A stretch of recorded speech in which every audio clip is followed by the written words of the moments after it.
right, Chapter 8, 16 Islets. Sometimes Bat wished that Janny went to his school, because it'd be kind of neat to see her in the halls and at lunchtime. But most of the time, he was glad that this was his school, something that he didn't have to share with her. Janny attended the Robert E. Willett Elementary School, but this was her last year.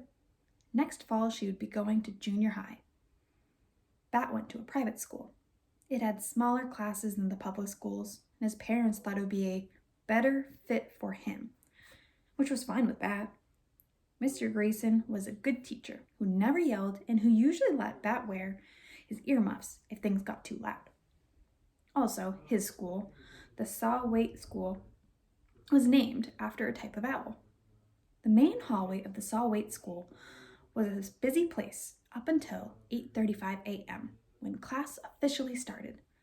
Until then, it was full of parents walking the younger kids, those in kindergarten and first grade, to their classrooms, and older kids walking themselves, all while the principal, Mrs. Martinez, stood outside of the administration office, smiling and being friendly. "Bat," called Mrs. Martinez, waving and smiling. Bat didn't feel like talking to Mrs. Martinez, so he pretended that he didn't see her and slid to the far side of the hallway as he passed. That way, she was not able to rumple his hair. So there's Bat. That's the hallway. Oops, sorry. There we go. Bat hated when people rumpled his hair, and Mrs. Martinez loved to rumple hair. However, she had yet to rumple his hair, and Bat wanted to keep it that way. Bat liked the main hallway better when all the other kids were in their classrooms. Right now, Luca and Israel, two kids in Bat's same class, were struggling out of their rain boots on the big rubber mat. It wasn't raining, but dark clouds peppered the sky in a way that could mean that recess would be wet. At Saw-Wait School, one of the philosophies was that students should go outside, rain or shine or snow. Bat hadn't worn his rain boots, so he didn't have any that he needed to take off. And he didn't carry an umbrella either, because at the Saw-Wait School, they weren't allowed in the hallways or classrooms, which Bat agreed was a wise decision. He skirted around a kindergartner whose mother was kneeling in front of him, holding a tissue and saying, "Blow." He dodged between a couple of big kids, sixth graders, who were tossing a small red rubber ball back and forth.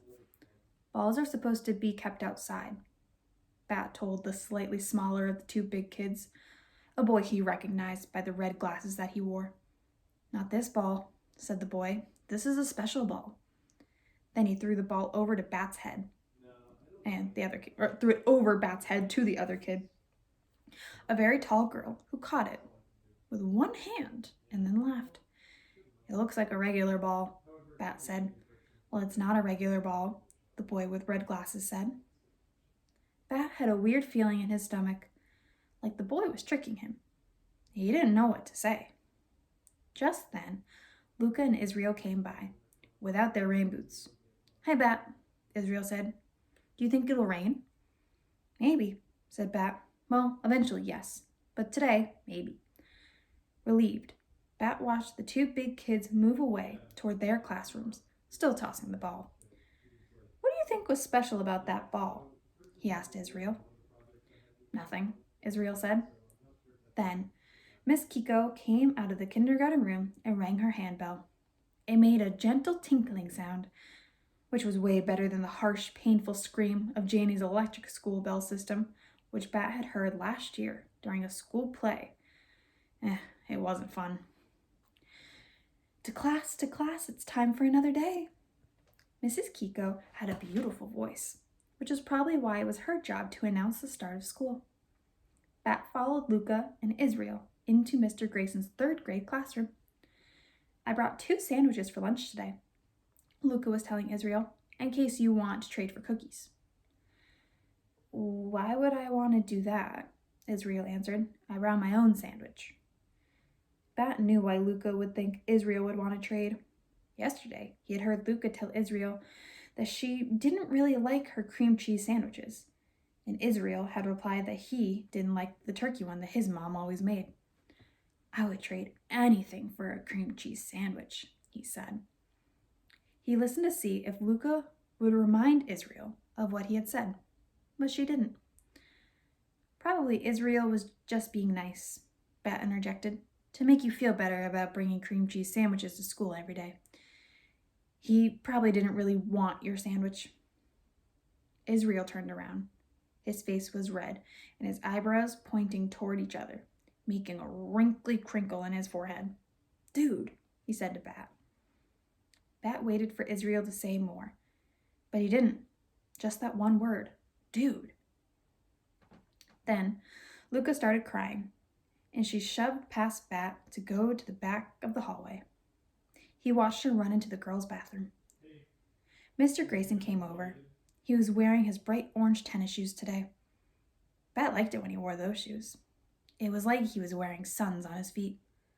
"Well, what's the problem, friends?" he asked. "Bat embarrassed Luca," Israel said, really loudly, making Bat wish he had his earmuffs on. They were in his backpack, which was on his back. "I'm sure you didn't mean to embarrass her, did you, Bat?" asked Mr. Grayson. There were 16 eyelets on each of his shoes. Bat counted. 8 on the left side, 8 on the right side. That made 32 eyelets total. "Bat, can you look up at my face?" Mr. Grayson asked. Bat shook his head. 32 eyelets.